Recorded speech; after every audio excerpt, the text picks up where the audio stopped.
On Friday the 26th of September, I got to sit down with Nick Park in a life-sized recreation of Wallace and Gromit's living room. We were invited there for the grand reopening of the Harris Museum in Nick's hometown of Preston. So please look forward to our full tour of this incredible exhibition. But for now, it's gonna be hard to top this one.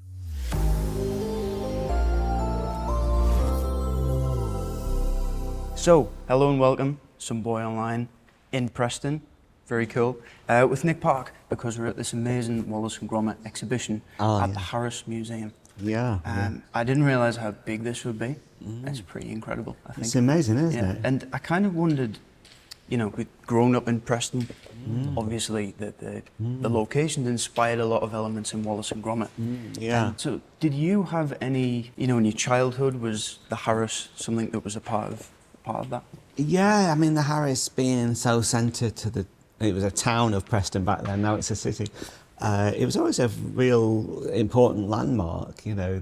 We often came you could have days out just looking around the museum. There's always so much to look at, the local history, you know, all sorts of, you know, fantastic artefacts, historical, and all sorts of stuff to read, and paintings. You know, I was always into the art, and I remember coming to see all the ancient skulls one day, and thinking, is it going to be frightening, or is it going to be... I suppose I always saw the dramatic side, you know, as a filmmaker, you know. And I just used to scour the library for books on animation, and because it was before the internet, getting hold of anything, or you'd read like amateur magazines or whatever, or filmmaking magazine or whatever. But the library was a great source for learning about art, but also filmmaking and animation. It was hard to get hold of good books, so I used to take out a book and just read it from cover to cover. So it's always great to be back, and they very kindly put on an amazing exhibition all about the story of Wallace and Gromit and how it came about, and my own forays into animation in the early days. I think even just coming into the museum in Preston, and it's almost like it's vaguely kind of familiar. You can see where the inspiration is drawn from. The museum in the wrong trousers come to mind. Yeah, very much so. I mean, which is there. Yeah, the museum. I mean, even if things aren't always accurate, they're like what I remember of things, or they somehow capture the type of thing, you know, the scale and the like a distorted kind of memory of what. Yeah, and then, you know, then the things like, you know, my growing up here, you know, my granny and my grandma lived in different areas in and around Preston. Like the lamp stand here was, I was making the models for a Grand Day Out. I was doing that film mostly myself because it was my student film. And so, like, in making things, I'd go, oh yeah, that's my source really, is to go back to the things of childhood and the things I remember. They've always been very vivid, you know, memories. And it's a time when cars and design and toasters and all had character, and that's why I loved it so much, the shapes of things. I think that's kind of the appeal of Wallace and Gromit as well. It's like, for me, a lot of the elements are very familiar, of like grandparents' house and stuff, the wallpaper we've got here. It's, I think it's realised really nicely, which is great. But one exhibit that stood out is the massive orange rocket from the Grand Day Out, and I'm sure a lot of fans will be like pleased to know that it's around, because it was dubious as to whether it was. So can you just tell us a bit about, like, what was it, the history of the rocket? How did that survive all this time? Yeah, and it is quite fragile actually, because it's only made of like card. That's here, the original rocket, as you say, in the exhibition, the big orange rocket. And I made that for a Grand Day Out. It's the original one, but it was always flimsy because it had a structure underneath of cardboard, basically. It was that foam core, you know, what you cut out. It has some strength to it. And then I got that stuff to make model balsa wood planes with, you know, that tissue that you cover it with, and then you paint this. They call it dope, I think. Like paper mache kind of thing. It's that sort of thing, but it stretches and goes taut, like for gliders and stuff. And that's what's on it. And to create the rivets, I stuck split peas all over it. In fact, I had another section of it that I kept in the attic for a while, and it had lentils for rivets. And I found it years afterwards, and mice had chewed all the lentils off, even though they were painted over. They were painted over with enamel paint.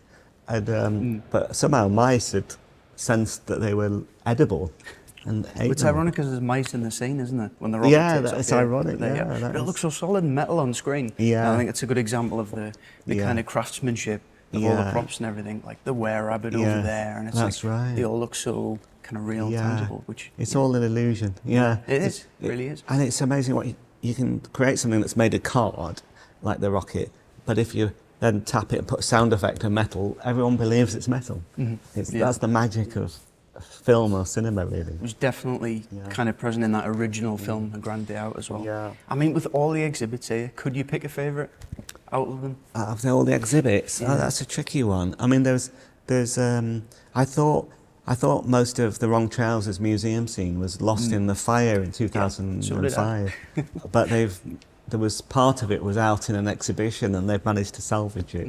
So there is a whole little case there full of So awesome. yeah, the actual original. Like there's a case of prehistoric penguins. And, It's really surreal to see it in the Harris Museum, which, you know, maybe a needs some museum, inspiration, yeah. and then you've got the actual a museum within set. a museum. It's awesome. Yeah. But basically, Vengeance Most Foul, massive success. Yeah. Has it been nice after 16 years to kind of come back to it, and then, you know, people are like, we still love Wallace and Gromit, you know? The love is still there for it. It's been visceral, you know, the enthusiasm and every audience, you know, Merlin and I who directed it, you know, that we met so many audiences, and it was always the love of, you know, the people seem to love the new film itself, but also the new story, but also they loved the fact that it was still untouched, the same, you know, the charm and the handmade, the stop motion, and the clay, the fingerprints is all intact, you know. That seemed to be a great kind of comfort and relief for people. So, I mean, especially in an age where lots of things are remade in different ways. It was really lovely to just see it, you know, in its true form. And I hope it never does change, you know. For the future of Wallace and Gromit, do you see? Do you ever think, you know, might be a good time to just, you know, hang up the thing and end it, or do you think it'll go on forever?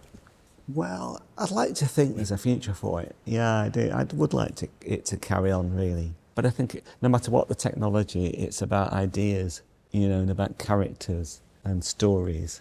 You won't ever be able to get away without that. So, and it's how to do that, really, how to make sure it does. I mean, I've got more ideas. Yeah, as long as the ideas are still coming, then, you know, then there should be plenty of material. I'll you know, I feel like I've got more in me yet, but we've got a new Shaun the Sheep feature film they've just started shooting, so that'll be some months off yet, but we've just done a commercial with Wallace and Gromit as well, which will be out at Christmas. But yeah, we'll just have to see. It's landing on those ideas, really, that make it worthwhile. Well, I think that's what everyone wants to hear, really. So, so yeah, thanks for your time, Nick. And cheers. yeah, thanks so much. It's been awesome. Great to talk, Jordan. Yeah, brilliant. Thanks.